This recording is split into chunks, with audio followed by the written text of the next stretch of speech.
Good afternoon, to all the dignitaries present here, respected guests, and fellow speakers. I am Vinod Gandhi Pathak, Director for the Department of Geology, and I'm extremely privileged to extend a warm welcome to the today. And for today's special lectures organized by the Department of Geology, together with the Indian Science Congress Association, along chapter. So first of all, we'd like to begin by the presentation of our respected. First of all, I would like to invite our chief guest, Sir Shri G.P. Kesari, Additional Director General and HOD of Northeast Region, Shillong. And I would like to invite Sir Wajah to present.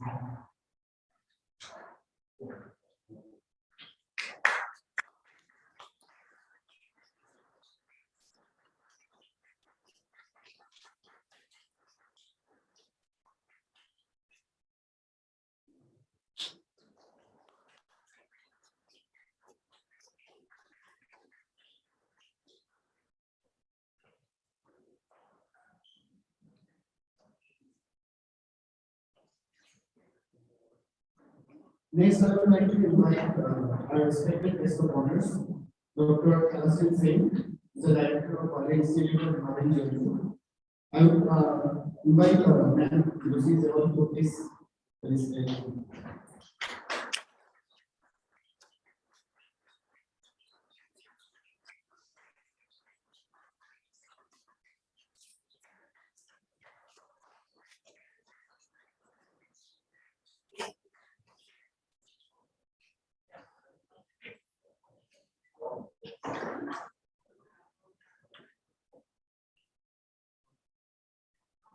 I would like to invite Professor Alan Pryor from the University of Virginia and Sir Professor Davis Wadia to participate.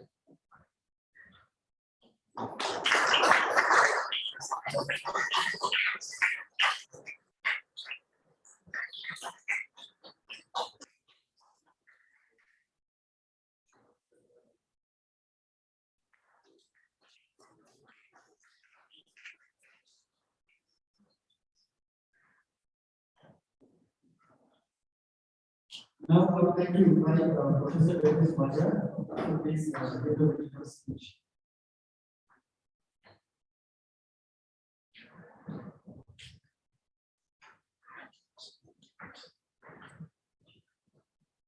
Yeah, good afternoon, everyone. Dr. Kalasin Singh, Dr. Alan Pryor, and KCSR. You people remember that when we talk of Himalayan geology, then National Institute of Himalayan Geology is one of the name and one of the established institution which is doing a lot of work. So, Dr. Kalasin Singh is the Director of National Institute of Himalayan Geology. So, we are honored to have him with us. Secondly, whenever we talk of geology in India, we have to know about Geological Survey of India. If somebody doesn't know, it means he is not supposed to know geology or even the geography also. So, because these are the basic agencies working in the field and almost taking care of all various aspects of geology in India. So, especially one of the important arm is Northeast India. So, we have got GK Kessi sir with us, who is ADG, Additional Director General, DSI, NER. So we are privileged to have you plus sponsors. Whenever we talk of changing parameters, changing parametric systems, we know that water is one of the very important resource. And if water resource is managed, probably 50% of the issues related to climate change and climate impact may be managed. So we have got very renowned Professor Ellen Pryor from the University of Kentucky. He is in charge of Earth and Environmental Science Department at Kentucky. So we are very honored to have an eminent galaxy of scientists with us. You people are very lucky in this batch to be sharing their thoughts, or we will come to know about their thoughts about the various developments or activities which are taking place. So I, on behalf of the Department of Geology and on behalf of Indian Science Congress Association, one of the biggest, largest association of scientific organization, would like to welcome you all for this important program. And I don't want to be there in between you and our experts. So I would like to only say that your patient here will give you definitely will bear some good fruits out of it. And I would like to also tell all the speakers also you that this program is getting recorded and it is telecasted on YouTube, so that if you miss or some of you miss, you are able to go through the program later also. I would like to thank all the members, organizing committee members, those who are involved as various capacity helping organizing this program. So thank you. Thank you very much.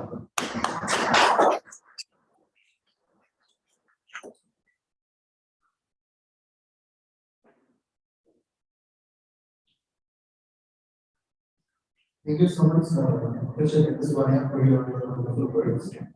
I would like to enlighten our audience about Dr. Tarasan Singh.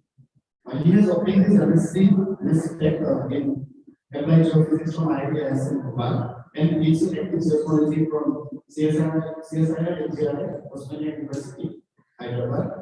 He visited Cambridge University, UK, and Rice University, USA, as a postdoctoral fellow, and USGS as a basic scientist.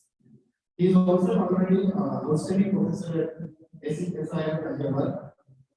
His research area covers a wide range of sciences, such as gas hydrates, subvolcanics, sedimentary acids, collision tectonics, geodynamics, earthquakes, glaciology, and science. And this is resulted in 181 essay articles, 138 non-essay articles, 5 water volumes, 7 different volumes, and many more. He has been recognized by a number of awards, notable among them are the Uttarakhand Ratna Shri Award in 2002 by International Goodwill Society of India, Best Paper Award in 2002 by WIT, KST, National Award of Excellence in Geosciences in 2021 by Ministry of Earth Sciences, Best Paper Award for ONGC Collegiate, Sri Ram Srinivasan Award by Association of Exploration Geophysicists. Professor Satyav Singh Memorial Best Paper Award by Geological Society of India. And he has many scientific achievements, and some of his achievements would be that he established Gas Hydrates Research Center with world-class facilities at CSIR and GRI Hyderabad. He developed AI-based semi-automatic approaches to delineate subsurface features from surface data. He developed a 2D full wave-form tomography of wide-angle seismic data, first time in India, and he also characterized and evaluated gas hydrates in Beijing, Mahanadi, and Andaman basins. So I would welcome you, sir, for delivering the lecture on climate and geohazards in the Himalaya and also on the English. Invite you to the next.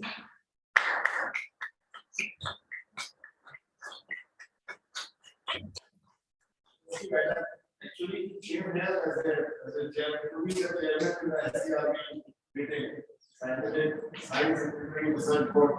Because of this interest, we are fixing and we have fixed up this program so we can understand that how much committed the work is towards this field.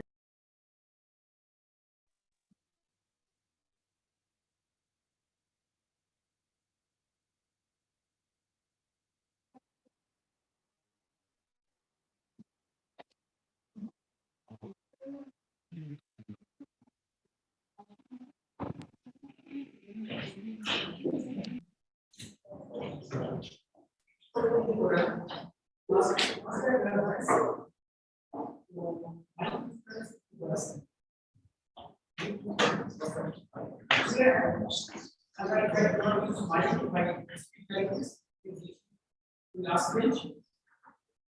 If I talk on the same topic, you know,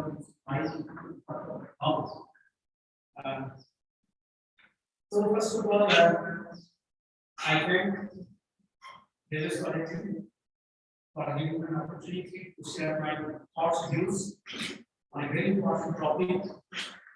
At many places, we have been talking about climate change as its impact, and let us see how much we can understand about the climate change and its impact and difference to Indian environment. I just feel happy that I'm seeing facilities here, renowned professor Fred is here, all these guests and students are here.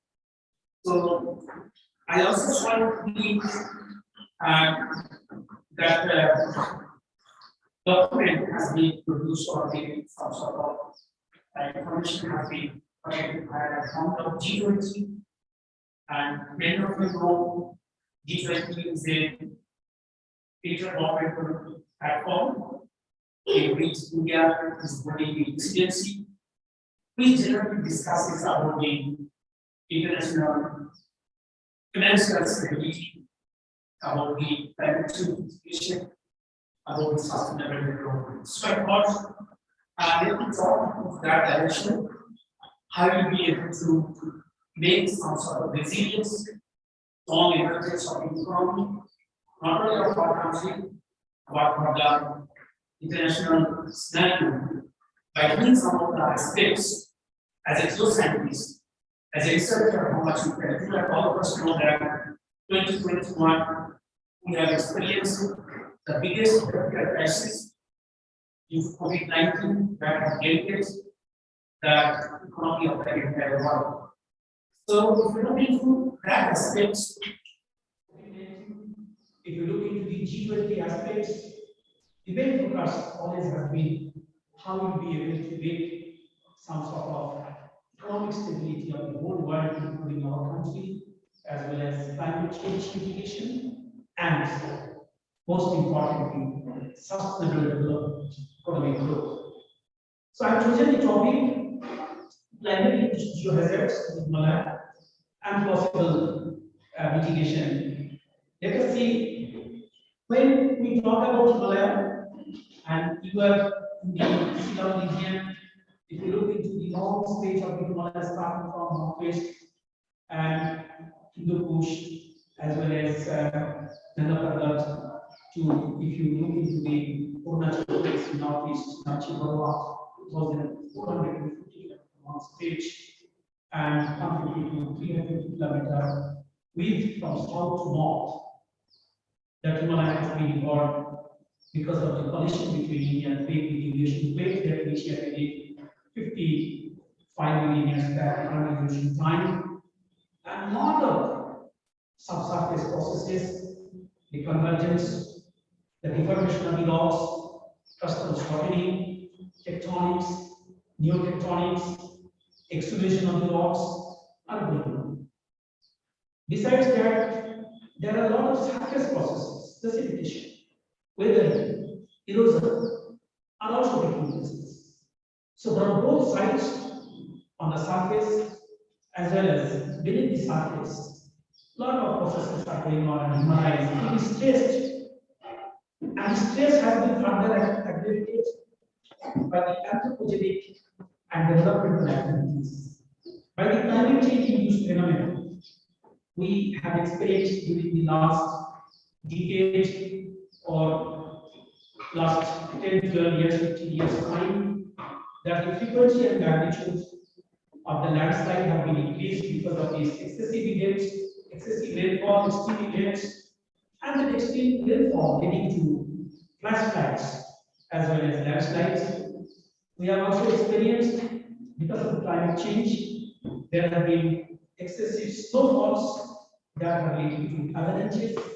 So all these processes are going on, and because of several surface of these processes, the landscape, the geomorphology of the Himalaya are getting changed, and the change of the landscape and geomorphology control the damage pattern. Whenever there is an earthquake, there is a landslide, there is an avalanche, there is a flash flood, there is a glacial lake outburst flood, landslide lake outburst flood, several sorts of things. And out of all Indian Himalayan states, Uttarakhand state, in which this institute, Royal Institute of Himalayan Geology, situated, and reading that institute has been affected most. That is very, very evident to all of you, and all of you know, and next week is the Himachal Pradesh. So, if you look into all those processes, and if we can understand how these geohazards are taking place, we will be able to provide some sort of mitigation risk.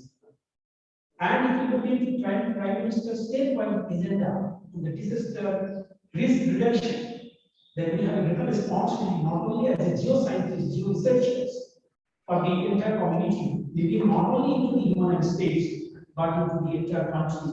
Because if anything happens in the Himalayan states, it will not affect not only the Himalayan state, it will also make an impact to the plain, impact to the coastal states. So, as a whole, all scientific community have a responsibility to understand the processes and then make or some sort of disaster resilient society, a climate adaptable future for the sustainable growth, sustainable development, and particularly for secure living into the Himalayan states. So that is the purpose of today. I will just talk about you, and we are talking about, I don't know what exactly happened somewhere, some words because of this maybe this particular software, but anyway. So we are talking about climate change, but is it really happening? If it happens, what are the indicators and what sort of impacts it has made or it is making? So since I am from the Himalayan Institute, Geology Institute, I would like to say some of the indicators which are giving the information that climate change is taking place. But basically, what is climate change? We get confusion between the weather and the climate change.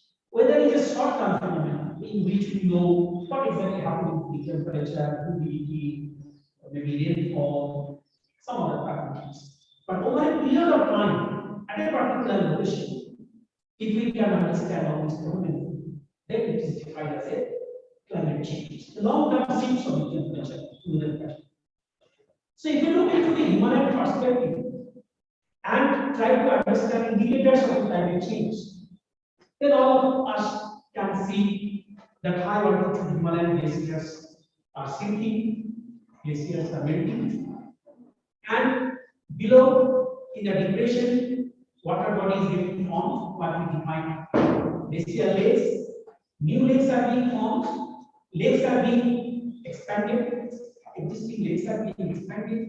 If you look into the glaciers' health or looking into the mass balance, you can see thinning of the glaciers. So there are other phenomena we observe in the Himalaya, that there have been shifts, upward shift of the tree line. So these are some of the indicators if you look into the aspects of climate change taking place in the Himalayan region. Besides that, we can see the sea surface temperature is increasing, land surface temperature is increasing, sea level is rising, and these are the direct indicators of climate change. and it is making impact to the water scarcity, diversity or adversity to the energy, food, health securities, and we can see there have been variability to the climate, seasonal changes, disruptions of the biodiversity ecosystem in which we are living. So if ecosystem biodiversity gets disturbed, if everything gets disturbed, everything gets hampered, our system, land degradation, landslides, avalanches, these are all taking place. So these are all direct impacts of the climate change. So it is obvious that climate change is taking place, that indicators and its impact. Now, is it possible to reverse the process? That means to provide any mitigation or completely stop that process? Let us try to understand some of the things what we can do towards the mitigation of the climate change. And in that context, I will touch on some of the aspects that, taking example from the glaciers, lake and glaciers geohazards, some of the aspects related to landslide geohazards, and some more aspects related to the flash floods, and how to be able to keep some sort of mitigation measures by developing early warning system. If they are the natural process, we will not be able to stop them, but definitely we can do some mechanism by which we will be able to reduce the loss of property structures, we will be able to reduce the loss of lives, livestock, etc. So what are those? And at the final stage, I would like to also say what I am talking about, that is it possible to reverse the process of the climate change. So let us see some of the key or fundamental issues, and I will touch upon only 2 or 3 important aspects. There are several aspects we have been pursuing at our institute also. I will keep aside the earthquake part, which is most known, Ceylon, 1897, the Ceylon earthquake, everybody is aware of that. And if we look into some of the earthquake, Eastern Himalayan 1950 earthquake, then Bihar Nepal border, 1934 earthquake, then if you go to Northwest, 1905 Kangla earthquake, in between Central Himalayan part, except 2015 recently, the Nepal earthquake, we don't have any major great earthquake. There have been a lot of study, based on which we have identified that in the Indian Central Himalayan region, particularly in the Garhwal region, huge amount of stress energy is accumulated that can be released in the form of measure of great earthquake. But we do not know when and how much energy will be released. But it is a concern that it has accumulated. We have looked into the GPS data, we have looked into the seismological data, the cluster velocities have been converted into strain pattern, and from the strain pattern we can see that the amount of energy accumulated in the subsurface, if they are released to the weak zones or faults, or can cause some sort of fractures on the surface. Definitely, because a lot of devastations not only in the Indian Himalayan state, but away southward around 300 kilometers away, Delhi region of buildings, heavy infrastructures, lifelines, many huge populations are there that India. So I am not personally that aspect. Maybe in future, if I get an opportunity, I will ask you. So what we can do with regard to climate induced phenomena, with regard to comprehending the processes going on, and then from there, how much knowledge we have gained based on which we will be able to provide some mitigation measure. Let us take a stop on that and talk about that. So let us first think about glaciers, glacier lakes related hazards, and way forward for their mitigations. So when we are talking about glacier, what is a glacier? Glacier is nothing but a big mass of ice that has been formed by compaction and distillation of the snow because of its weight, and which moves. You can see over here.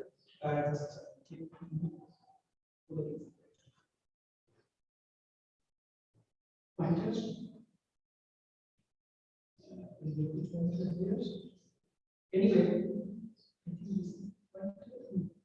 you can see from here, if I show that huge body of ice, can you see that cursor? Can you see the movement of the cursor here? Can you show what here some of the pointer? It is coming here, but it's not going here. But I can have the step here also.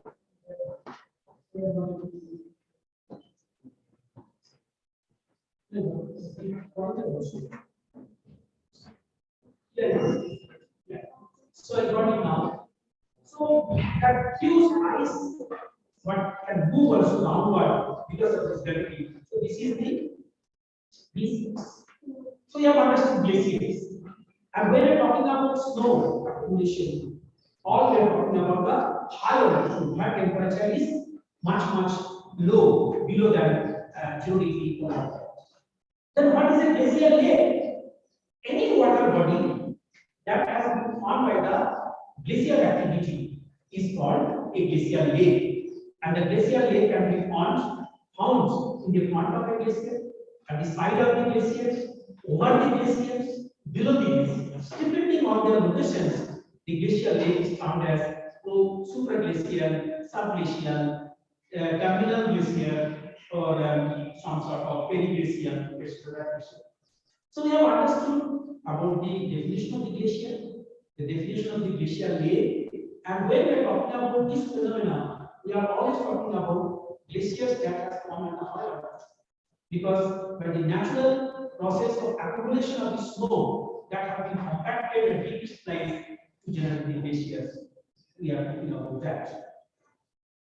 So now, the glaciers and snow fields are very important.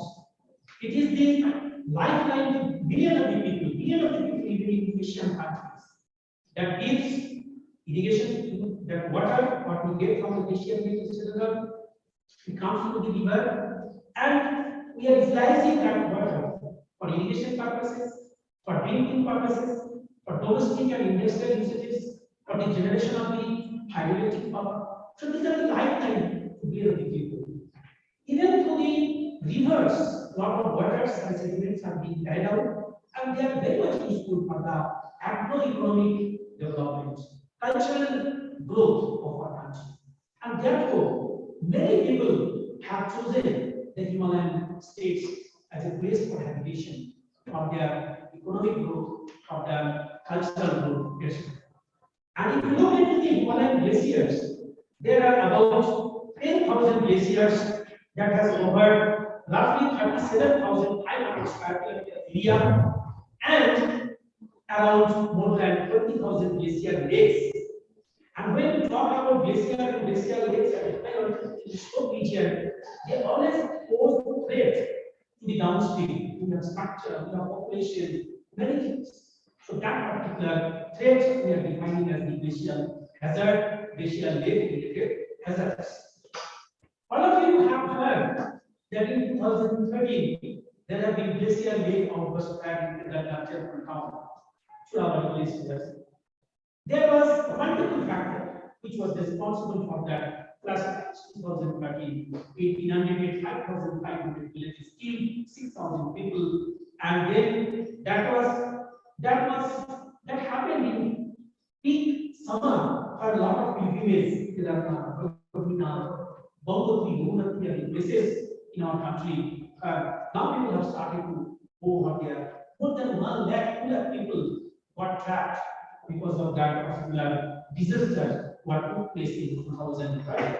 And multiple factors have been attributed for that. There was a glacial lake outburst, there have been incessant rainfall, there was moraine failure. Moraine explained that huge debris material.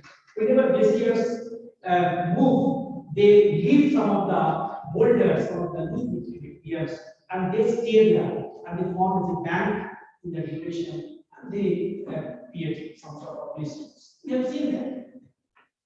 Before last year, 2021, in Rishikanda, Deleganda also, we have found out deluge that killed 200 people, that damaged a lot of hydropower projects in many villages, Tapoban, as well as roads, bridges, disconnected villages. So people have tough time and that debris as well as some sort of flashbacks into the regions. And into this through the river, there are a lot of sediments are still being getting influxed.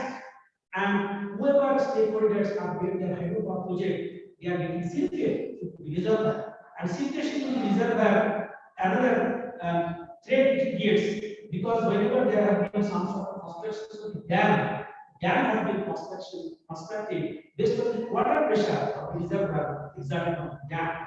But if the bottom part gets filled up with sediments, the pressure will be much more and the dam can be breached. And if dam reaches, you understand again it can cause devastation in the dams. So stakeholders are in dire need to understand anything happens before that. If we can know, they can take precautionary measures. That is the definition. Early warning assisting with the teachings. So I was talking about different types of lakes. The lake can be formed by ice dam lake. We can see over here, this is the example of the ice dam lake. The lake can be formed by the Korean dam lake. There can be landslide dam lake. The lake can be formed over the glaciers. So there are different type of lakes can be formed, and depending on that nature of the formation, the lakes name have been given, and the lakes are there into the high altitude. Again, repeated carefully, they are in the snow region. However, they find some sort of filtration, the glaciers get and other they get accumulated from the lake. Now, why we are bothered about that glacier lake and glaciers? Because we talked about because of this global warming, because of this climate change, glaciers are made, water are coming, getting stored. So, for any particular lake, it has a capacity to store the water. But when it exceeds the capacity, that particular water or excess water cannot be accumulated into the lake, and the lake will be breached, lake will be overflowed. I will just give you an example. Look at that. Let us consider one of the lake, and I told that walls of the lake, not like the concrete material, they are not loose material. I defined as the wooden. They are basically not very strong materials. So when the lake contains some water, and then in the overlying upper reach, if there is some sort of melting of the glaciers, that water will be again accumulated into the lake. So lake water will be increasing. Number one, there can be some sort of, you can see, avalanche. There can be some sort of landslides. There can be some sort of precipitation. There can be, because we are talking about the Himalayan region, which is specifically zone 4, zone 5, that's very active. There will be some sort of earthquake. There will be some sort of tectonic movement. Because of that, the lake water can be reached for overflow. And if the lake water starts reaching, initially maybe a narrow path, but in course of time, the narrow will be widened, and huge amount of water into the slow region will be gushing out. And then in route, it will capture a lot of sediments, lot of plants, marine material, whatever may be. Therefore, both the velocity as well as mass will increase. And if velocity and mass increases, what happens? The momentum will be increasing. Momentum will be enhanced. And on its way, if it finds any breeze, any road, any hydropower project, anything, it will simply cause devastation. They are the cause of the glaciers and glacial lake-related hazards. So we need to understand, just like if I develop some sort of ailment in my body, doctor advises to go to some places for testing. After testing, only find out what sort of problem I am facing, what sort of problem. So we need to do a lot of geochemical studies, geophysical studies, geochemical studies. I come back to that. Hydrological studies, meteorological studies, seismological studies. Different type of experiments we need to do, and based on that, we'll be able to understand the health of the glacier, health of the glacial lake, and from the health, we'll be able to predict, we'll be able to understand what exactly happening to that lake, what exactly happening to the glaciers, whether it will have some sort of impact on the downstream, any sort of structures project, any sort of agricultural field, any sort of people living, habitation, or livestock, and that's exactly what I'm defining. By several factors, the glacial lakes, if start overflowing or beaches, it will cause a lot of devastation to the downstream. One of the clear example we have seen in 2013, before the disaster, here was the glacial lake, and after the disaster, you can see what exactly happened to the lake. That has inhabited 5,500 villages, 6,000 people killed, and more than 1 people got trapped in summer in that regions. So, if we really want to understand about the health of the glaciers, health of the glacial lake, first and foremost job for any particular state, because if you want to do, how many states are there in the Indian Himalayan region? Anyway, I am not asking question, I will answer. 11 states are there, 2 Indian states are there, and for each and every state, we have some sort of disaster management authority. So, if you really want to monitor, if you really want to know the health of the glaciers and glacial lake, first of all, we should map how many glaciers are there, how many glacial lakes are there. That is for the humanity map. And then we should know that what is the size of the lake, what is the size of the glacier, and we should monitor continuously, temporarily, the passage of time, and at different places, spatial temporal monitoring of the glaciers and glacial lake is very, very important. The first job to prepare the inventory map. How many glaciers? How many glaciers?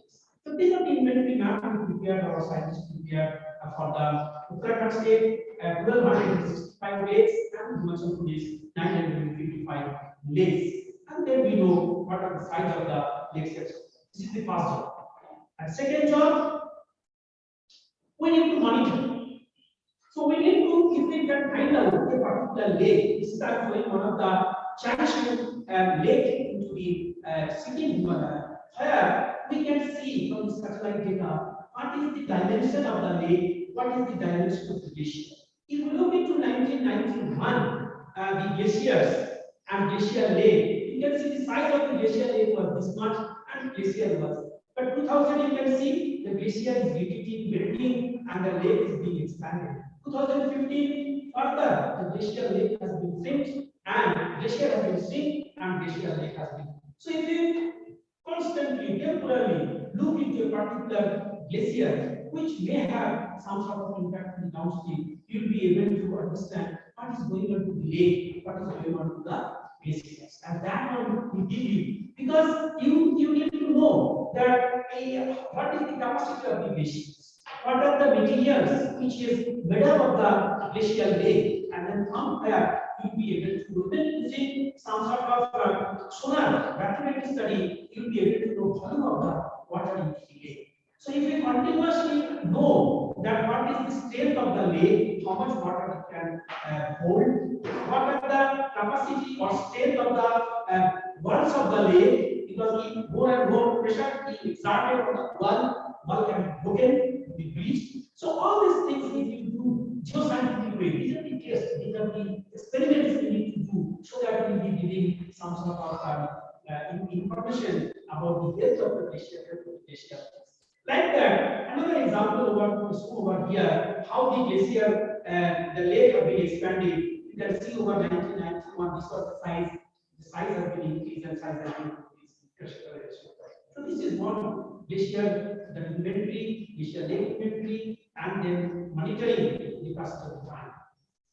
In 2021, when we had the glacier avalanche, huge rock mass, 27 million cubic meter of ice and rock from 5,600 meter went down to 3,600 meter on the ground floor. And big winter, 7 February, even in the winter, when that much ice fell down, because of this impact, that ice got fragmented, got melted, we created slurry material, and the slope region, the slurry material came down along the slope. Over the initial time, we created a temporary lake. Further, it went down, and then it's come to the beginning. When it went down and down, it entered, picked up a lot of debris, lot of sediments, lot of small plants, mass increases, lot of increases because going so momentum, and then it created massacre, created hazards in the rainy days, and many hydroelectric power project.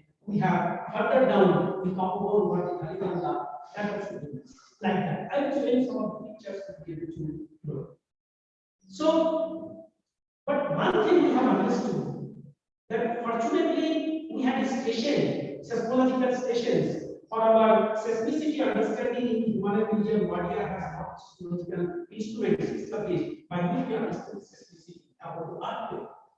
But that machine was deployed for the seismicity study, not for the avalanche study. But in the post-mortem, when it happened, the distance with the nuclear point that happened, nucleus point took place over here, and we have seen it fell down, then it flew at some velocity, it damaged roads and bridges, it damaged hydraulic power projects. Each and every event we marked by T1, T2, T3, T4, and in the near seismological station, in post-mortem, by doing the analysis in the frequency spectrum, we found out each and every event, whatever took place in the 2025 months time, has been recorded in the seismometer.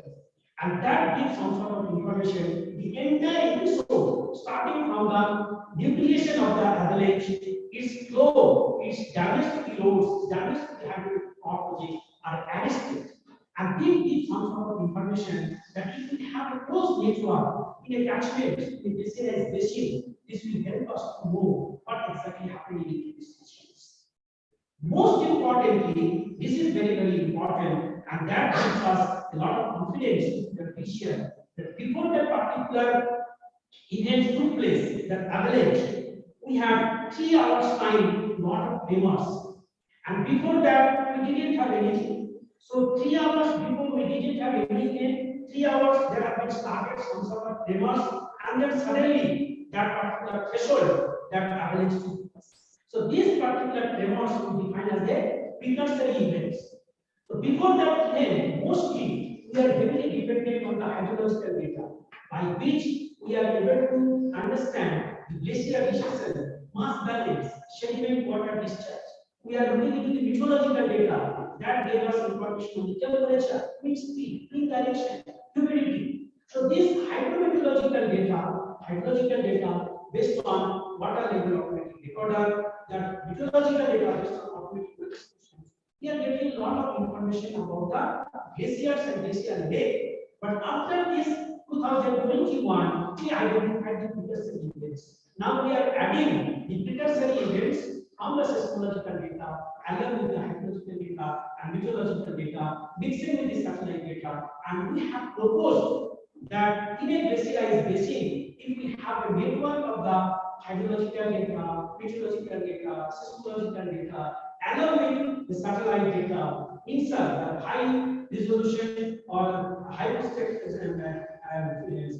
data, inside and SAR data, and if we can integrate using artificial intelligence and machine learning, because the data has to be processed and analyzed 24/7. Human analysts cannot do. They have to go to home, they have to take some rest, they have to eat food, they have to sleep. So, but we have to train the machine, and once the machine gets the data from the field, all the data it can process, integrate, and give some sort of warning system. So, this is the basic concept of the development of the early warning system stations. We are monitoring the landscape and geomorphology into the rainy place, and what we have observed from the satellite data that lot of sediments that got influx into the rainy Rishinanga, and we have seen there have been four cutting, four erosion, and this particular village is sinking. You must have heard recently, starting from this year, January, Joshimu is also subsiding or gliding. Similar phenomenon in this rainy village, they are observing till day in the satellite data, in remote sensing data.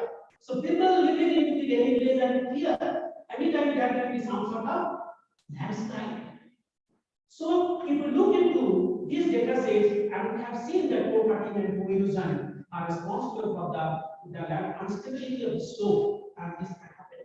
So we need to do some sort of modeling, mass transport modeling. We need to understand depth flow simulation in the laboratory, and if we have a holistic view, holistic approach data sets, we will be able to know and predict what is going on in that region. Or then we will also generate based on high resolution drone data, data that will help us to understand moving processes. So as a whole, what we can do, if we really want to comprehend the processes going on, then you have to have a network of the system having some sort of hydrological stations, meteorological stations, seismological stations. Besides, you have satellite data, and then whenever there is the opportunity, you have to go physically and have to have some sort of land-based data. Then you integrate them, process them, model them, and since you are doing rest of the artificial intelligence with machine learning, it doesn't matter. 24/7 you will be able to understand what's going on. And then if you find out something anomalous is going to happen, then you can forward, you can give the develop the last standard. And we have recently published one book. There have been given a lot of theories as well as definition of the artificial intelligence with machine learning, and that gives geoscientists that how the artificial intelligence with machine learning can be utilized the geoscience data so that we'll be able to do. That's what we are talking about, development of the early warning system intelligence. So this is one aspect we talked about the glacier rate result. Professor Walia, you can just tell me when I have to stop because I know Professor Fire is here and you are also there, so we are waiting to listen to them also. Now coming back to second important issues, the landslides, geohazards, and way forward. So if we look into the again Himalayan region, 30% of the world that landslides take place into the Himalayan region, and the landslides are mostly caused by natural processes, environmental degradation, anthropogenic activities, as well as increased urbanization. And in recently, we have observed that frequency and magnitude of the or intensity of the landslides have been increased, particularly in the Uttarakhand state. I will show you some examples both into the UK, particularly in UK state. I have not brought, but I have not examples of the Himachal states also. So, landslide, we are talking about that. And hilly region, we are talking about that. Himalayan regions. So, if you look into a particular hilly town and hilly regions, you see there are a lot of slopes, their direction, their curvature, their slope magnitude, rock type, rock state, lithology, their forest cover, other land use, their tectonics, many parameters you look into. By looking into all those parameters, you can, based on artificial intelligence and machine learning, you can prepare some sort of maps related to landslide susceptibility, landslide vulnerability, landslide risk. And this map, one of the map I am showing over here, in the Mussoorie town near Dehradun. And from the map, you can understand the red zone, which is the most vulnerable zone of the landslides, and the green zone, which is the least vulnerable of the landslides. So it gives information about the susceptibility, vulnerability, but it doesn't give any prediction of the landslides. So what is the use of this map? Once you prepare this map, from this map, with the city planners and city developers can prepare the land use map that shows which part of the land should be used for what purposes.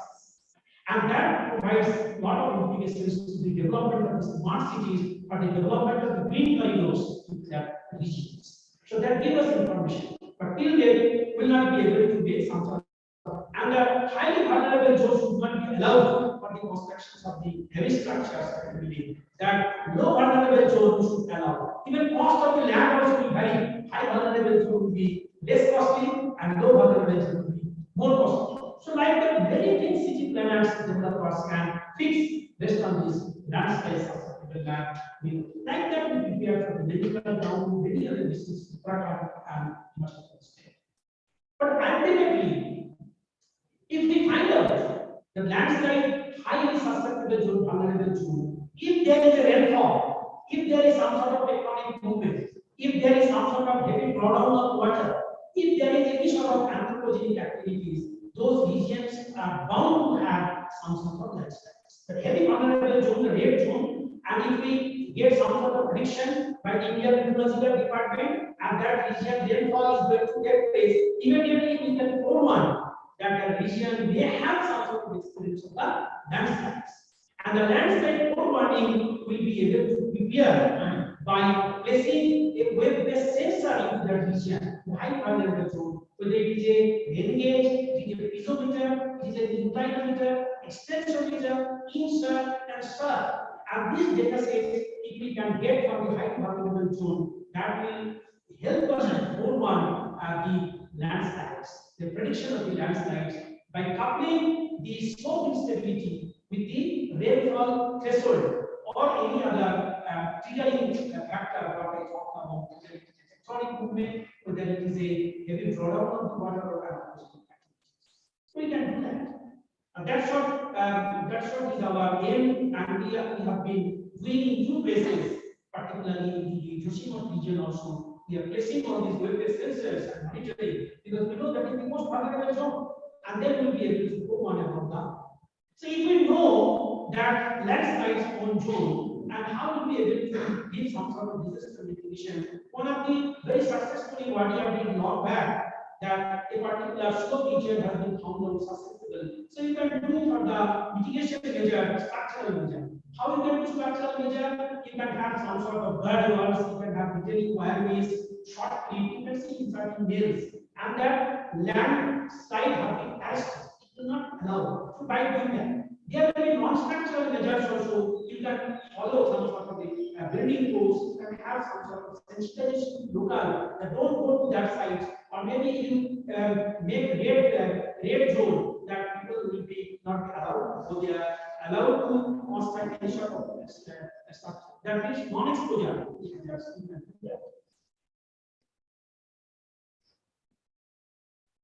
Coming back a little bit, Yoshimar, a lot of people have got some sort of concept that if you look to the Yoshimar that we have seen the glacier, our team have worked intelligently working. We wanted to understand what caused the development of the cracks of the surface. Was for the sudden movement of the land in the region would be defined as the landslides.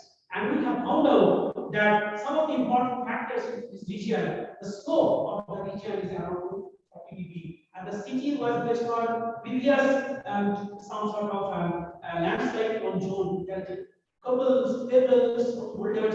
They are made up of schist, gneiss, and project embedded rocks, fine mica sandy, and clay material. And there are several rivers as well as nalas and drains are going or flowing into the region. They have found the water safe. Water have percolated into the subsurface, and we have also seen 2021 there have been some sort of flashing of the Nishikanga and Galiganga and followed by the Alaknanda. They have also made some sort of illusion of the material into the subsurface. And all these processes together have made the Yoshimar slope accountable for the subsidence and existing. And we have seen it is the particularly groundwater imbalance which are the main factor, main culprit, because suddenly we have seen the gushing out of water 750 liters per minute at that rate in the JP village. We have seen water coming. So that much water stored in the slope region, and it flows down and it creates vacuum, and the land surface is not subsiding. And one of them have many structures also. They are also exerting pressure. So this is the main reason because. So we are trying to establish some sort of geophysical study we have been doing. We are studying the signature of the water into the ground, and we are seeing on map the subsurface crack, where are the fault line, and what is the relationship between the groundwater imbalance, what is the relation of the geophysical parameter and the surface parameter to the regions. And these are some of the examples you can see what exactly happening in the first week or first, second, and third January of 2023. There's a lot of developments of crack and all the slope regions in the regions. I'll just touch upon the last part that under the influence of the climate change, a lot of flashbacks activities, even in Uttarakhand state, 2022, 1 year example I show over here. In 2022, in the Mandakini Valley, episodic avalanche we have observed in the Kedarnath. And if you look into the structure, you can see the snow is so heavy, and because of this heavy accumulation of the snow, it cannot structure over there. Definitely, it falls down in the form of avalanche. That's what exactly happened in the region. So we suggested to the government that in that region we should have some sort of roadway. Unfortunately, Chief Minister of Uttarakhand also declared there is some sort of roadway so that lot of will be properties open now. So people will be not having that part of disaster if avalanche takes place. At least it will go into the not into the roadway, but not into the people structures, etc. This is one example. 2022 October 4. This is second observation. All you know that India Nepal border, Dhachula, Vitaragar, September 10, there have been cloud bursts. And that led to the flood in this region, this Kotila village, Indian side, and there have been damage that have been affected. And even we have seen that the road, the construction of the damage program are responsible that when there is heavy rainfall, the rainfall could not flow down immediately because our drainage pattern was not up to the mark. It could not drain out all the water immediately. It got stuck in the villages and houses, got to the disaster of the Kotila village. That happened in September. And then we have this mountain cloud. Within the Delaware itself, there have been climatic surprise. We have seen the slope value, and that river was not very deep river. It was very wide river, and the confluence of the Baltic River and this Swan River, we have seen when that particular place on the night of the 20th August, rain couldn't drain down immediately. They inundated on either side, and because many people didn't expect that much of rain, even on the side of the river, they had small streets, small shops, and those got inundated. Even some people sleeping at night, and their pots and the man just burst out because they are not prepared. So we need to learn from the happenings what we are observing in the region, and from that lessons we have to make lot of mitigation measure, lot of mitigation measure, so that we can safeguard the people living in different areas. This is another example of occurring avalanche in Hemkund site, 18 April, and you can see the people in the Great Way, the sick people are going that even there is huge pile of the snow accumulation more than height of man, and they are going. So in that case, when if you look into the different trek routes from the Gandhia to Hemkund, then we can see that what are the path of the accumulation zone, what are the path of the different type of studies we can do from the geological, technical point of view, and we can give that these regions are not that much safe. So we also recommended this region really if you want to go, again we have to follow the road, they have to follow the road, or they have to follow some sort of path, so that the down path should be avoided, and if they have the religious faith, they can bring their religious faith as well as they can save their life. And this is one of the examples already I showed in Galinanga National Park. What exactly happened? This is another area in Uttarakhand, Naragarh, before the cloud burst 2019. This is after the cloud burst 2019. Took place in these regions. So now we have some time. Yeah. Okay. So we are talking about, we have seen the impact of the climate change towards the flash floods and towards the landslides. Again, as well as towards the avalanches or glacial outbursts.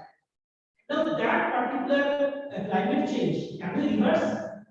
For that, just for the sake of the knowledge of benefit of radio, most of the climate change phenomena, global warming phenomena, has been attributed to the greenhouse gas emission. And in the greenhouse gas emission, mostly it is the carbon dioxide, and which are produced by the burning of the fossil fuels. And why we need to burn the fossil fuels? It is the energy. Energy is the prime driver for any country's economic growth. Without energy, our life is hopeless. So we need to meet the gigantic world energy requirement, and mostly the world energy requirement is made by fossil fuels, and we know fossil fuels produces carbon dioxide by burning. But besides fossil fuels, carbon dioxide production, there are some other sources which also produce greenhouse gas. That can be methane, that can be COx, and that can be NOx, SOx, etc. What are those factors? There could be biomass burning, there can be some sort of forest fires, there can be some sort of aerosols, minerals, particles, matter going into the atmosphere. Even if you look into the urbanization, urban development, because of the construction material, if you look into the temperature profile of India, then we find that wherever there is urban and wherever there is countryside and village side, the temperature is low and temperature is high. The heat island is also, we need to understand what are the materials we should utilize so that the urban heat island impact will be reduced there will be some sort of landfill and garbage. If you go to Delhi, on left side, you will find a lot of garbages are there, and they produce a lot of methane. Like that, there are multiple sources. But even if you talk about all these sources, they contribute very minor. 80-90% is concrete of greenhouse gas are coming from the fossil fuels. So if we want to mitigate the global warming or climate change, then automatically it should come to our mind, we should stop the use of fossil fuel, isn't it? Then it doesn't produce. But on the other hand, we are saying that fossil fuel produces or gives the 80% of the world energy requirement, and without energy, there is no thought of economic growth, social growth, cultural growth, everything. Can you think of it without any lights nowadays? In the summer, in the winter, or transport, everything is water. So now, if we really want to make that mitigation of the climate change, then in the UN, there are a lot of conventions takes place and Glasgow meetings. 197 countries together agreed that already the average temperature has been increased by 1 degree Celsius, and they have agreed that they will not allow the temperature to increase more than 1.5 degrees Celsius. And for that, they have taken 2 steps as a mitigation measure. One is that carbon neutrality by 2050 and net zero carbon by 2070.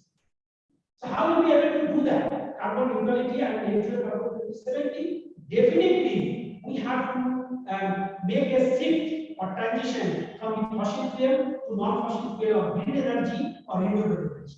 Whether it is a solar, whether it is wind, whether it is hydrogen, whether it is hydro, whether it is geothermal, nuclear, waste to energy, just like plastic to diesel, whether it can be agriculture residual to ethanol, whether EVs, electric vehicles, or maybe some sort of batteries or wheels, what we are talking about.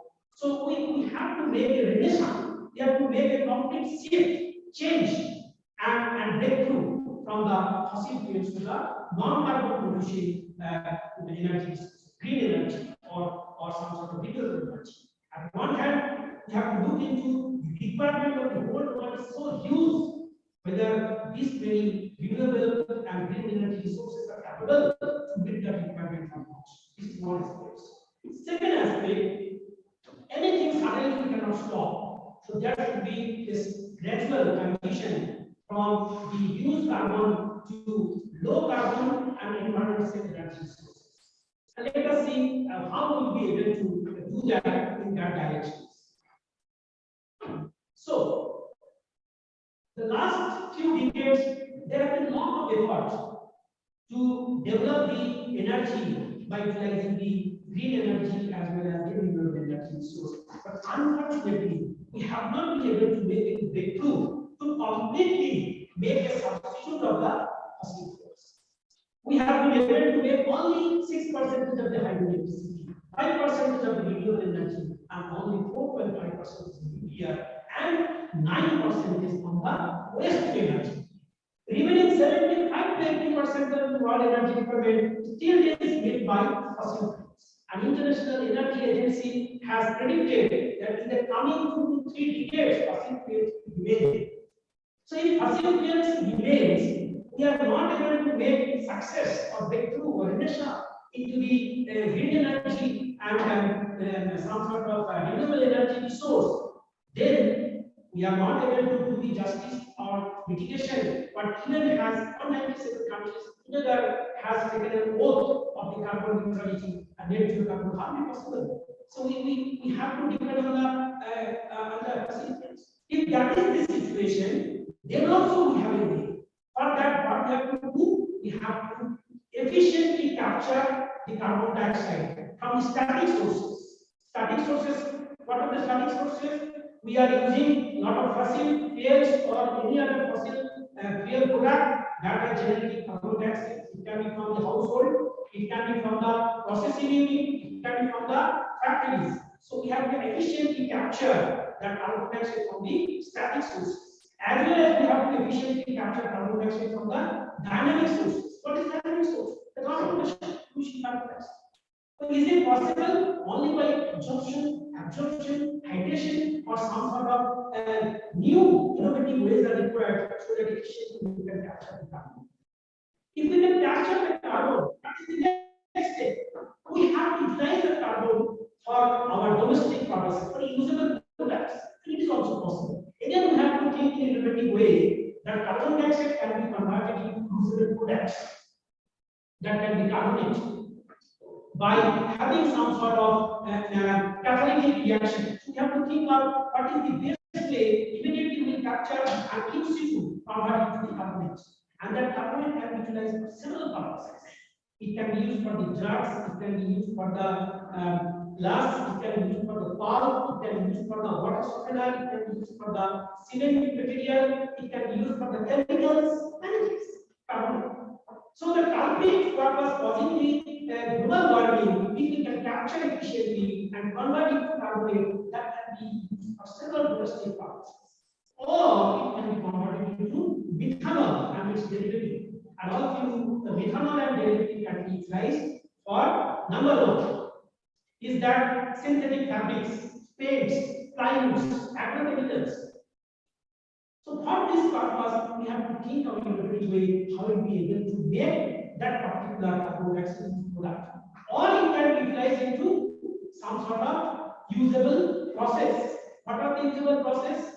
When we exploit oil and gas, particularly heavy oil, we are not able to produce from the reservoir. They still remain. So if those carbon dioxide is fed into the reservoir, we can have enhanced oil recovery by carbon firing. We have huge amount of gas hydrate into the Indian offshores. If we can produce only 10%, it can give our 100 years of energy requirements. And methane we are talking about, that is the cleanest hydrocarbon, only CH4, one carbon, not like other natural gas or oil or carbon, coal. They produce lot of carbon dioxide. And that particular methane from the gas hydrate reservoir can be produced even if it can be found that carbon dioxide in the reservoir, there will be molecular substitution of the methane will be released and carbon dioxide will be sequestered. Or carbon dioxide can be geologically sequestered in some formations. Typically, oil and gas fields, the deep core seams, subvolcanic sediments, suboceanic sediments, they are very good host for the sequestration of the carbon dioxide, and they can stay for a billion of years. Last slide, I will touch up over here is that I thought that we can have some sort of gradual transition of the energy requirements. And particularly our country, India, we are restored with lofty Himalaya to the north and long coastline. And now we have a lot of sunshine, we have a lot of winds, we have a lot of geothermal energy resources into the Himalayan region as well as the plain. We have gas rich as well as coal bearing sedimentary formations together, a mix of gas rich and coal bearing sediments.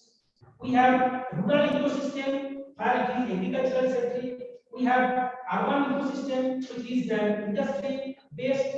We have also seen that temperature in the south is warm, and as we go upward, it goes from tropical to temperate and further in Himalayan experience alpine.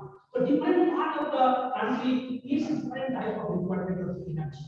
So we can have a better opportunity by mixing 2 or 3 energy resources, solar and wind with solar wind with ocean current, and then can build or develop the hybrid technology, and that will be 1 + 1 + 1 is equal to 100 synergy. So whatever we can produce only from the solar, whatever we can produce only from the wind, a small amount. The moment we combine them, 1 + 1 is equal to 11 times more energy produced by the concept of synergy. So we need to develop that. So through us, we have a tremendous opportunity, tremendous scope. We have huge human resources. We have state-of-the-art different facilities. And in our country, we have a lot of network of the sensors, fast computing machine, advanced modeling, artificial intelligence, and machine learning. So what I talked in the beginning, it is highly possible just for that develop an integrated water system. It is also possible to develop some sort of hybrid technology so that at one hand we will be able to meet each other energy requirement, and other hand we will be able to meet the climate change mitigation basis. And this is the only way we can think of it if we look forward for our economic growth, if you look over mitigation of the geohazards, some sort of examples we have given in terms of the Himalaya and different sets of energy we have in our country. Again, in a book we have written what are the energy resources in our country. In India, we have mentioned this is one of the very famous earth scientists of our country, very famous astronomy hospital, guided us, and that is guidance we have published this book and lot of energy resources available in India and how they can be harnessed, how much potential of the energy resources are present, we be able to understand. So thank you very much for patiently listening to me.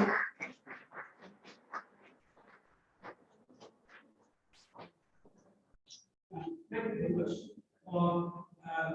I'm sure that you have some sort of questions in your mind, and you have presently listened. I was looking somebody's eyes that they are completely engrossed to listen to that. And if you can take 1 or 10% whatever I spoke, definitely, if you can make 1%, if you can make 1%, if you can make 1%, I think the problem of our development of a sustainable growth of our country, a disaster resilient society, a climate adaptive future, not only for us but for the next generation, will definitely emerge. And last thing I'd like to say that we are living into the human state, we are living into the real estate. These are the disaster prone zone. We cannot stop them. We have to live with them. We need to understand how we be able to live with them. Just during the corona, we understood we have to build the immunity system. We have taken doses, it has taken, again it's okay. But now we are much more prepared than 2021. Even if today it comes in a different variety, because they are also changing itself. So even if different variety comes, doesn't matter because we are prepared. Like that, we also have to be also ready to stay with the disaster, to fight with the climate change, and try to mitigate such a way that will not have some sort of problem. Because climate change, global warming is a global issue, global problem, and if it happens, definitely sea level will be rising. Lot of coastline important cities will be flooded, will be inundated. The temperature will not be able to sustain. Will be having lot of health hazards. Will be having lot of dengue, malaria, all sort of things. So our health hazard, our food hazard, our everything. So for that, collectively we can contribute 1%. I think we'll be able to make a sustainable future for our. Thank you very much.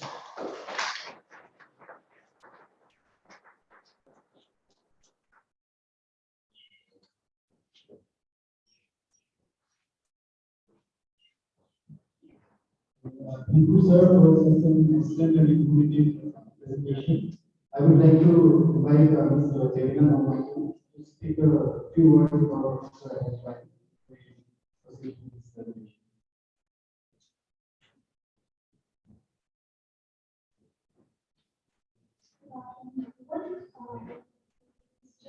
We will brief introduction of Professor Ellen Carter, Professor in Hydrogeology and Environmental Geology, Department of Earth and Environmental Sciences, University of MIT. Professor Ellen Carter has his PhD degree in geology from the University of Alberta, Canada, in 1992. From 1992 to 2005, he was a research associate in the Bureau of Economic Geology at the University of Texas and Austin. Since 1985, Professor Ellen has been a faculty member in the Department of Geological Sciences, now for Arts and Environmental Sciences at the University of MIT. Professor Ellen's interests were in hydrogeology and water-temperature geochemistry. Professor Ellen's current and recent research projects include groundwater flow and chemistry in the karst basins of Morocco and China, occurrence of arsenic in floodplains of the Ganges and Mekong rivers, transport of bacteria, large emphasis in groundwater stream interactions in major river valleys in China. Professor Allen has also successfully completed many research projects such as controls from the composition of groundwater in regional sedimentary systems, such as the mangrove system of India and the Texas Highway, sediment and sediment transport during stream flow to grass aquifer. In the eastern bluegrass region of central Kentucky, groundwater flow restricts the Gulf of the northwestern and more. Professor Allen has authored and co-authored more than 60 research papers in international scientific journals, 11 conference papers, 4 book chapters, 6 presentations in the Chronicle of Higher Education, Earth Magazine, and International Research. Professor Alex was a Fulbright specialist in Pakistan from December 2009 to January 2010, and India from February to March 2017, and for the Northwest, January to May 2017. Now, I will provide Professor his lecture on groundwater.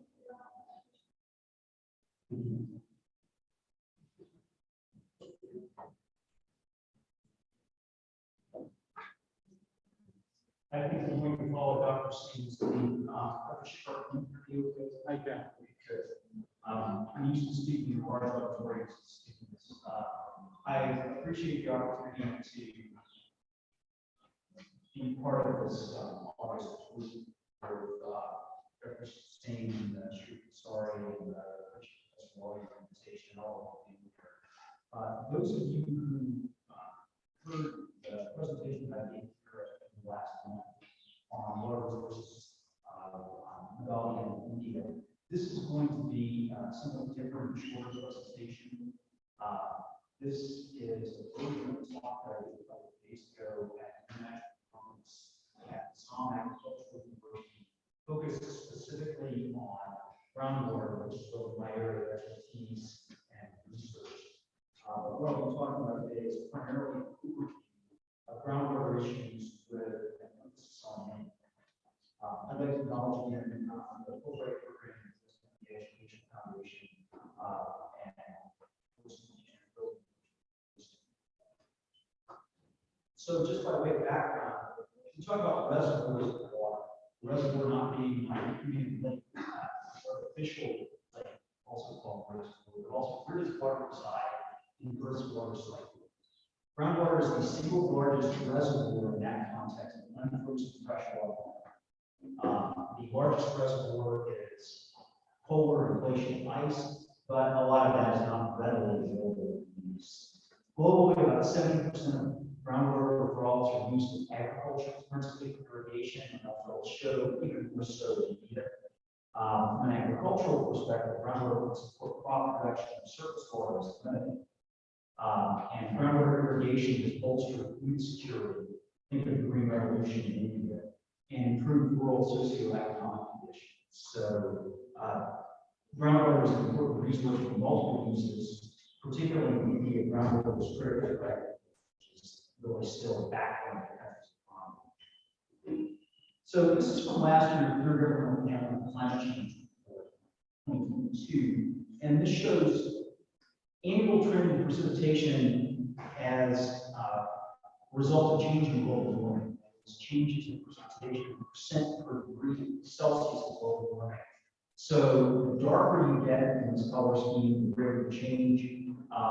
The more green you are, the greater the increase in precipitation. The more brown you are, the greater the decrease.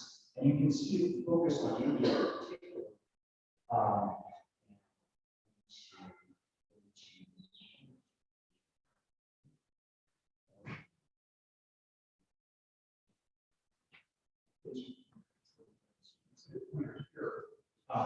In India, that parts of India are shown to get wetter, parts to get drier, and one of the take-home points here is something to talk about things at the national scale. Clearly, in a country that's complex and large as India, that obscures state-scale regions. So we can also talk about the months per year with severe water scarcity, and here dark brown indicates the greatest water scarcity. So if you look at places like Africa and the Middle East and most of Asia, you see basically water scarcity around. But even in India, particularly in western and southern India, you see that the majority of the year we're water scarce. So even though India is a more rich country overall, in terms of monsoon rainfall, as you well know, most of that rainfall falls about 40 period. And so the question is what to do during the rest of the year. So if you look at this next slide here, and focusing on India, we talk about drought. And so drought is a concept that simply says how much reduced is rainfall relative to normal rainfall. So drought is relative. In other words, what might count as drought in volume is not going to be drought, and not just weather. So this is relative to local conditions. You can see most of India is prone to either high or very high drought. And so how do we deal with precipitation only occurring in general 4 months of the year? How do we deal with the occurrence of drought and potentially the increase in drought associated with global climate change, global warming?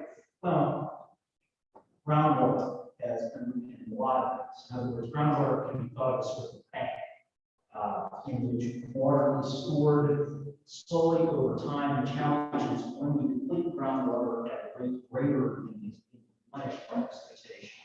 So this is a review paper from about a decade ago in Nature Climate Change, showing the occurrence of major regional aquifer systems and areas with some important but complex aquifers. So again, and the adjoining countries, you have the Indo-Gangetic Plain, where you have not only major rivers carrying water down, you have abundant rainfall, but you also have, as Dr. Sue pointed out, a lot of sediment. The sediments have been laid down over the years, and so you have the potential for great storage of water in the porosity of the sediments in river valleys. As for the rest of the Peninsula in particular, you can see that that's a green. What this means is that we have generally what we call hard rock aquifers, primarily igneous and metamorphic, where the water is stored mainly in fractures. And that means that perhaps not as much water is stored, and that water is not released as easily, but there can still be a considerable water supply available for various uses, including agriculture. So this next slide is from last year's UN World Water Development Report, which focused on groundwater. And this represents the evolution of total groundwater withdrawal in selected countries from 1950 and 2020.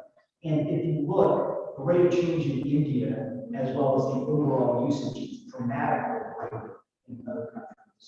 So basically, China and the United States are tied for number 2 in terms of total groundwater use. India is number 1, and it's basically equivalent to number 2 and number 9. Groundwater use in India is quite level off, but it's still pretty prodigious. So this is from the 2012 World Water Development Report, and this is a diagram from 2000 showing the intensity of groundwater extraction, how much groundwater is being pumped. This is gridded on a half-degree by half-degree scale using a global model. And again, you can see the United States here, a lot of groundwater pumpage. You can see China, particularly eastern and southern China. But if you look at India, virtually the entire country has intense groundwater extraction. So this is a diagram again from last year's World Water Development Report showing estimated total groundwater withdrawal and percentage of irrigation in selected countries in 2010. Here are China and the USA at 112 cubic kilometers per year each, with 54% in China being used for irrigation, 71% in the United States. Again, India is more than China and the US combined, and 89% of that is for irrigation.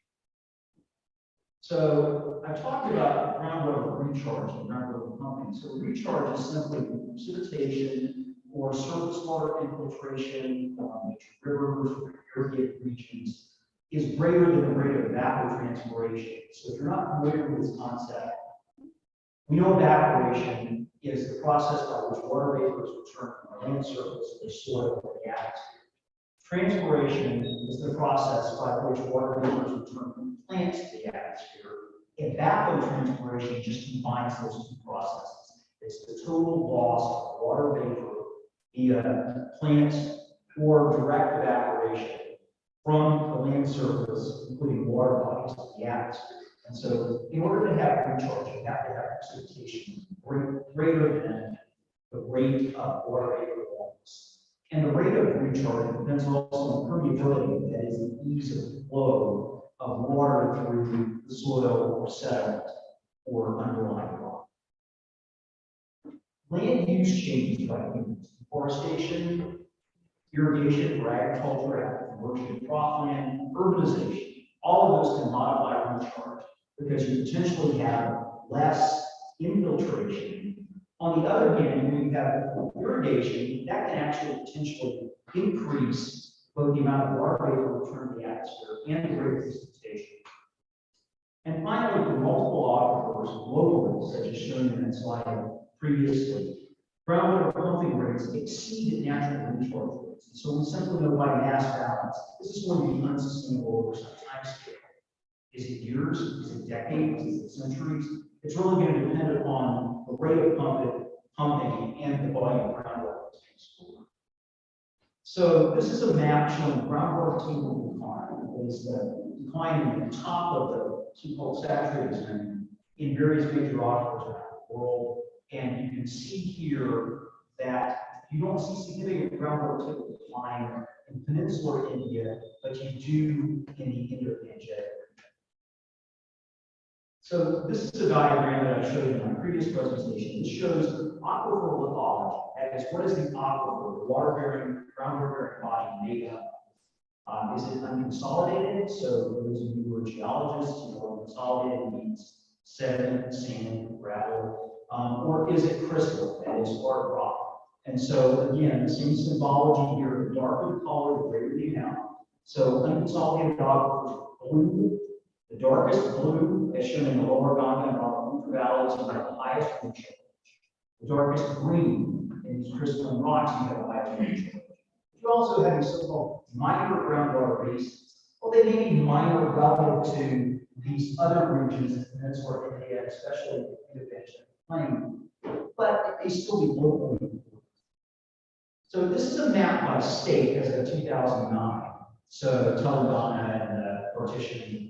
The division of Kimberley are shown, but you can see groundwater withdrawals as a percentage of recharge. And so the hottest, darkest color, that is dark brown, represents the greatest groundwater withdrawal as a percentage of recharge. And you can see that that's in the upper Ganga region, in Punjab and Haryana and NCT and Rajasthan. And so this actually means that the rate at which water is being pumped is greater than the rate at which it's being pumped. And this is primarily gravity. So this is from a 2022 paper in First Future by Amanda and others. And this shows color coding where the hot colors represent the greatest percentage of area put for groundwater irrigation. So you can see again, this is the dry sun in the upper Ganga Valley, West Bengal. And to the right, you see the so-called validity index, which is just the ratio of annual rainfall potential to potential evapotranspiration. So let me explain potential evapotranspiration. Actual is what actually returns from the land surface. Potential, which can be calculated based on climatic fact, is how much water would return to the atmosphere if you had unlimited supply of water. So think of a lake, think of the ocean, where the water supply is unlimited. Under those circumstances, evapotranspiration basically is the same actual and equal. But on land surface, the amount of evapotranspiration is limited by the water level. So again, you can see the greatest validity is in Western India, and to a lesser extent, Southern India. Should be no surprise there. So again, from Panda's review paper, these represent trends in the mean depth of the water table and the 90th percentile. That is, the 10% deepest wells in selected states between 2002 and 2016. And so what you can see is that for the mean, basically in the upper Gangetic region and Chhattisgarh and Gujarat and Kerala and Maharashtra, to a slight extent, you see decreases in water table. But in general, South India is actually seeing to some extent, an increase in water table depth versus more than 60 decline. But if you look at the deepest wells, all of a sudden you start to see decreases in places like even greater decreases in places like Maharashtra. So what this is saying is that where deeper tube wells have been drilled for the purpose of irrigation, you're getting greater depletion of groundwater. So the way this manifests itself, this is from actually a paper published in 2009 in Science by Matt Riddell and others at NASA. It's associated with that paper, the greatest satellite. So again, the darkest, hottest color represents the greatest depletion. What you see is a reduction in the amount of water in storage in the subsurface protected by these satellites, and it's greatest in the upper Ganga Valley. And that's reflective of the fact that we have not just intensive irrigation, but intensive cultivation of crops that have high water. Rice, areas where rice is used, sugarcane, cotton, and so on. And so these are clearly high value crops. They're important for farmers' livelihoods, but they also accelerate the depletion of the resource. We also have significant irrigation in rice in the Ganga Valley. I'm not really going to talk about water quality in this presentation, but note that, of course, arsenic is an issue in the lower Ganga Valley. Basically, part of what brought on the arsenic problem was extensive groundwater pumping for irrigation, which basically enabled the production of not just dry season rice, or logging rice, I guess, but also two irrigated, wet season rice, two irrigated dry season rice crops. Irrigation enabled that. The irrigation also complicated groundwater flow, which helped to exacerbate the problem with arsenic groundwater. So let's move back to South India in particular, where there's been a relatively recent increase in use of groundwater irrigation. So this is a trend again from Canvas paper showing annual rainfall on Pradesh since the 1970s. You can see rainfall has gone up and down. Each dot represents different years total. But there's a lot of fluctuation. So in dry years, there's greater demand for groundwater to meet shortfall. And so if you look at the irrigated area now since the 1970s, basically canal irrigation has sort of fluctuated with rainfall, as you'd expect. Tank irrigation, excavated storage, carved out or blasted out of rock, has decreased to some extent. Dug well, which is shallow, big excavated wells, peaked around the early 1990s, but tube well has greatly increased. And this tracks, to some extent, changes in crop name. So there's been a gradual increase in rice with some fluctuations. Again, oilseeds peaked in the early 1990s, much like the well irrigation did. I'm not sure there's a direct correlation there. Pulses peaked around the year 2000. We have gradual increases in sugarcane, fruit, and vegetables, but a pronounced increase in cotton. And again, cotton, fruits and vegetables, and sugarcane are all protein products. Right, so let's pivot a little bit locally, and I mentioned this briefly when I gave a talk previously. Even though, if you think of that map about major and minor aquifers in India, a lot of the hill states, relative to Dr. Sainsbury's emphasis, rely on springs for water supply, and those springs may not produce great quantities of water, like tube wells do in the regions of major aquifers. They are still locally significant. So this map shows selected springs in northeast India, and each of these blue crosses represents one spring. But I know that the total that shows from the Ghali is only about 3% of the actual mapped total springs by the state government. So this is probably a considerable underestimate. And you have springs being important in northwest India, in Uttarakhand, and Uttar Pradesh, and Jammu and Kashmir as well. So we know that springs are used for community water supply. One of the concerns is that springs are dry. To some extent, this is associated with elevated temperatures and changes in rainfall or precipitation patterns, but also deforestation. So this is a photo of a spring box covering an orifice of the spring in Mokdong between Shillong and Cherpunji. This is actually spring used just up the road here from Fort Malai for community water supply. So it's not just the rural areas that springs are still being used in rural states. So what are the implications of climate change? Well, we know that areas with projected increases in precipitation, recharge rates may increase, but that may not be sufficient to offset groundwater depletion. In areas where drought is likely to be greater, groundwater depletion is likely to accelerate. But we also know that overall, not just in India, but globally, groundwater use is likely to increase with population and to increase with development, with dietary changes. More meat than people eat.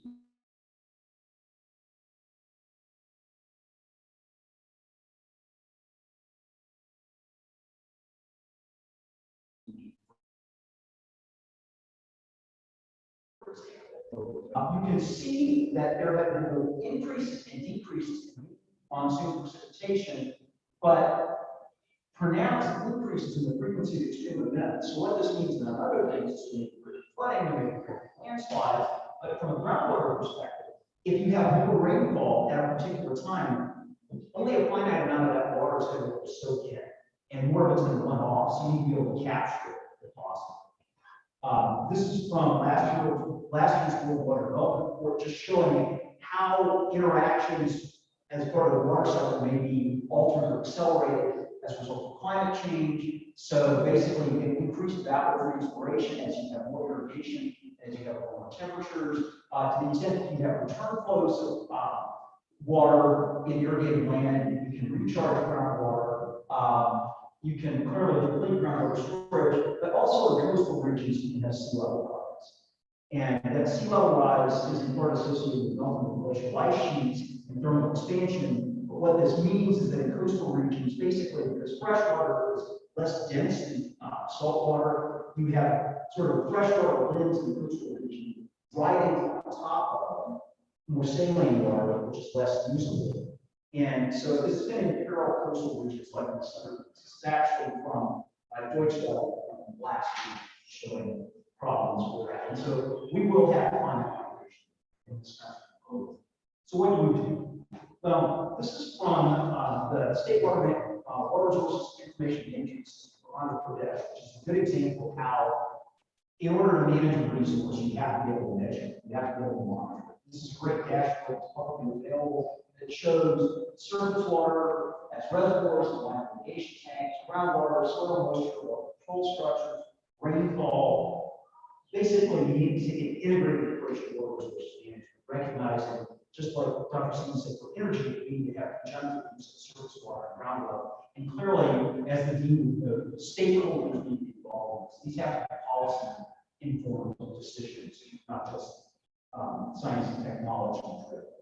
So policy changes can lead to water level improvements. So here's this paper from Senator Shores by Archibald, 2017. The changes in electricity subsidies meant that there was less pumping of groundwater and more targeted irrigation, and consequently the water levels rose. We can use relatively simple technological solutions such as check gauge and Carroll, where we have basically gathering baskets filled with rocks and water along stream channels where flow is not occurring around. It's about to basically be retarded so that water can be filtered. We can use more targeted irrigation, like drip irrigation or rock, where you're basically giving the plant what it needs without wasting water. We can use more basically water-friendly crops like millets. So this is a photo I took in the Blue Court here. It's all stuff over the slide late afternoon on Brahmaputra. I think I used the slide last night. So just, bringing it back to the fact that the sun has not set, clearly things are not dark. We need to take advantage of multiplicity of resources, including human resources in this country, in terms of, and globally, be an example for how we can intelligently manage our water resources. Thank you.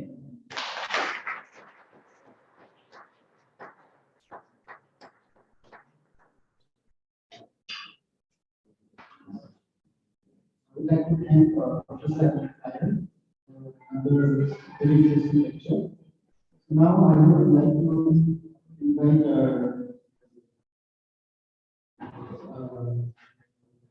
Sir J.K. Kesri,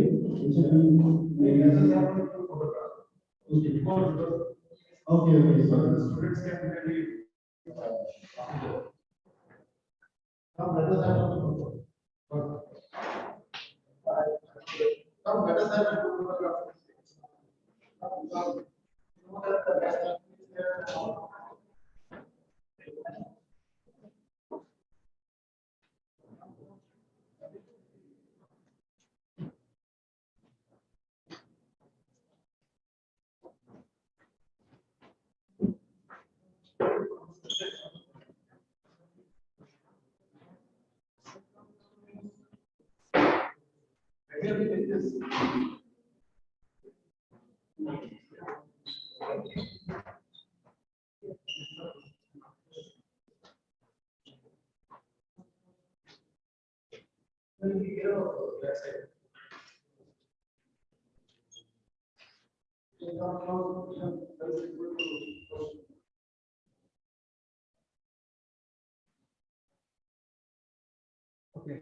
1, 2, 3. Smile.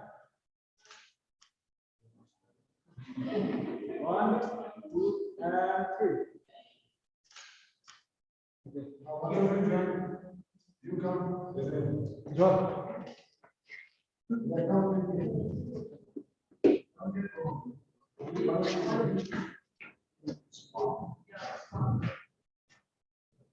Come fast.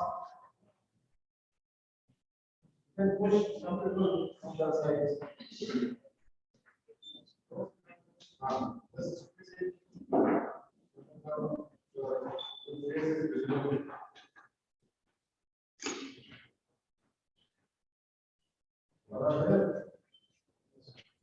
Okay, ready? 1, 2, 3. Thank you.